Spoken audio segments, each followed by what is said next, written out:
Hello dear students, इस video में हम एक ऐसी बकरी की कहानी पढ़ेंगे जो 2 गांव खा जाती है। बच्चों, इस पाठ में हमें यही बताने की कोशिश की गई है कि यदि कोई हमें उपहार देता है, कोई गिफ्ट देता है, तोहफा देता है, तो हमें उसे बहुत ध्यान से संभाल कर रखना चाहिए, क्योंकि बच्चों किसी की सेवा की कोई कीमत नहीं होती है। तो यहाँ पर अब हम इस कहानी को पढ़ना शुरू करते हैं। तो बकरी 2 गांव खा गई थी, मतलब बकरी 2 गांव की पूरी घास खा गई थी। तो एक आदमी आगरा की सड़कों पर रोता चिल्लाता घूम रहा था इस तरह। तो लोग आश्चर्य में थे, अचंभित थे कि भला बकरी गांव कैसे खा सकती है। आखिर ये खबर बादशाह अकबर तक पहुंची। तो बादशाह अकबर ने उसे दरबार में बुलाया और उस आदमी को उन्होंने देखते ही पहचान लिया। बादशाह को याद आ गया था कि वो कुछ समय पहले आगरा के पास किसी गांव में गए थे। वे बहुत थक गए थे और यह आदमी उन्हें वहां गन्ने के खेत में मिला था। उन्होंने उससे कहा था, भाई थोड़ा थोड़ा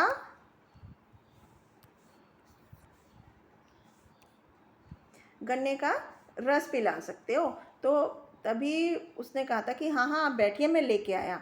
तो अकबर एक पेड़ की छाया में बैठ गए थे और वह किसान खेत में गया और एक गन्ना तोड़ा और एक बड़े से लोटे में रस निकाल कर लेके आया था।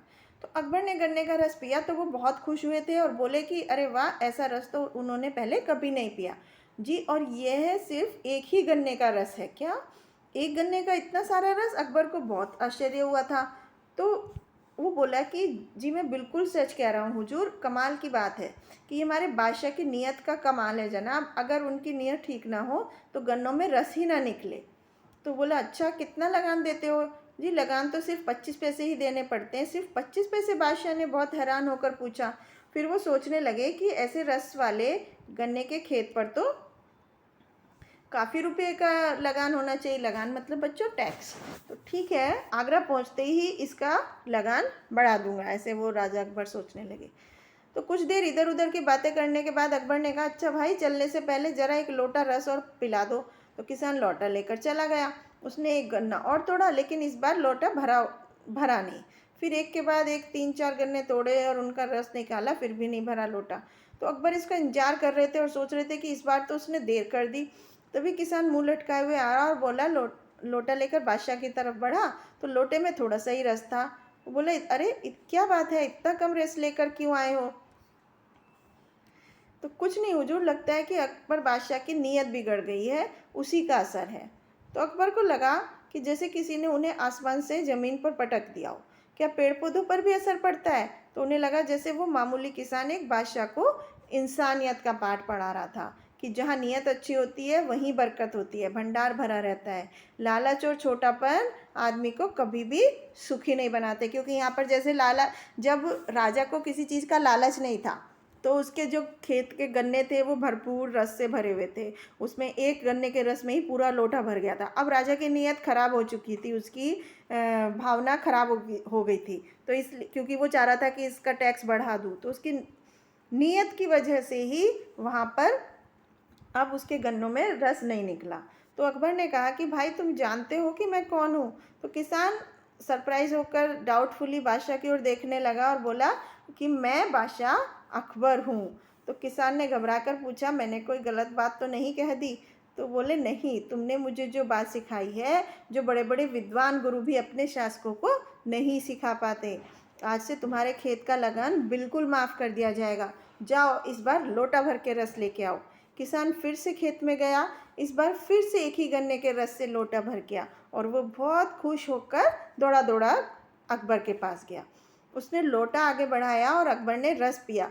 फिर पीपल का एक पत्ता लाकर बोले, हम इस पर तुम्हें 2 गांव देने का हुक्म लिख रहे हैं। तो कल आगरा आना और पक्का कागज़ लिखवा लेना। तुम्हारे खाने पीने का इंतजाम इन गांवों की आमदनी से ही हो जाएगा। तो किसान ने पीपल का पत्ता रख दिया और अकबर चले गए। तो किसान काम में लग गया। कुछ देर बाद पत्ते की बात ही भूल गया। किसान की बकरी आई और उस पत्ते को खा गई। तो जब किसान को उस पत्ते की याद आई तो उसने देखा कि पत्ता तो अपनी जगह पर नहीं है। वो रोने चिल्लाने लगा। अब भला उसे बादशाह कैसे पहचानेंगे? उस पत्ते को देखे बिना गांव कैसे देंगे? वो जोर जोर से रोता चिल्लाता हुआ आगरा पहुंचा। कि हाय बकरी 2 गाँव खा गई, क्योंकि यहाँ पर 2 बकरी वो 2 गाँव ऐसे खा गई कि उस पत्ते पर वो उन 2 गाँवों के नाम लिखे थे और वो पत्ता बकरी खा चुकी थी। तो इस तरह से उसके हिस्से में जो 2 गाँव आने वाले थे, अब उसको लगा कि वो बकरी ने उसको खा लिया है। तो बकरी द्वारा 2 गाँव खाने का किस्सा सुनकर अकबर बादशाह किसान के भोलेपन पर बहुत ही ज़्यादा हंसे और उन्होंने फिर उसे 2 गाँव देने का हुक्म लिख कर दिया और जाते जाते सावधान किया, इस बार इन गाँवों को बकरी से बचाना, कि मतलब फिर से इस कागज़ को बकरी को मत खिला देना। तो सारा दरबार कह कहों से गूंज गया। तो मतलब यहाँ पर एक तो इस लेसन में महान लोगों की उदारता का परिचय दिया है कि किस तरह से राजा अकबर ने अपनी उदारता दिखाई, अपनी दयालुता दिखाई उस किसान के प्रति, कि उसके भोलेपन से वो इतना ज़्यादा भोला था कि उसको लगा कि किसान पत्ता खा के, जिस पत्ते पर लिखा था कि कौन से 2 गांव मिलने वाले हैं, उसके खाने की वजह से अब उसे वो 2 गांव नहीं मिलेंगे, वो सारे गांव तो वो बकरी ही खा गई। इस तरह से वो चिल्लाता हुआ उस गांव में आ रहा था। तो बच्चों यहाँ पर यही बताया गया है, 2 सीख दी गई हैं कि एक तो हमें अपनी नीयत हमेशा साफ रखनी चाहिए। हमें हमेशा जैसे हम उदार विचार अपने मन में रखते हैं तो हमारी बरकत होती है और हमारा जो भंडार भरा रहता है हमेशा। और जैसे ही हम अपनी नीयत में कमी लाते हैं, लालच लाते हैं, तो हमारे लिए कमी होने लगती है संसाधनों की। तो हमें अपनी नीयत हमेशा अच्छी रखनी चाहिए, दूसरों के लिए अच्छा करने का सोचना चाहिए, धोखेबाजी से बचना चाहिए। तो इस कहानी को बच्चों श्री हरि कृष्ण देवसरे जी ने लिखा है। तो यही इस कहानी की सीख है कि हमें हमेशा अच्छे भाव रखने चाहिए, दयालुता का हृदय रखना चाहिए, और बड़े लोग जो होते हैं वो हमेशा उदारता का परिचय देते हैं, कि मतलब हमेशा दूसरों के लिए मन में दया रखते हैं। Thank you.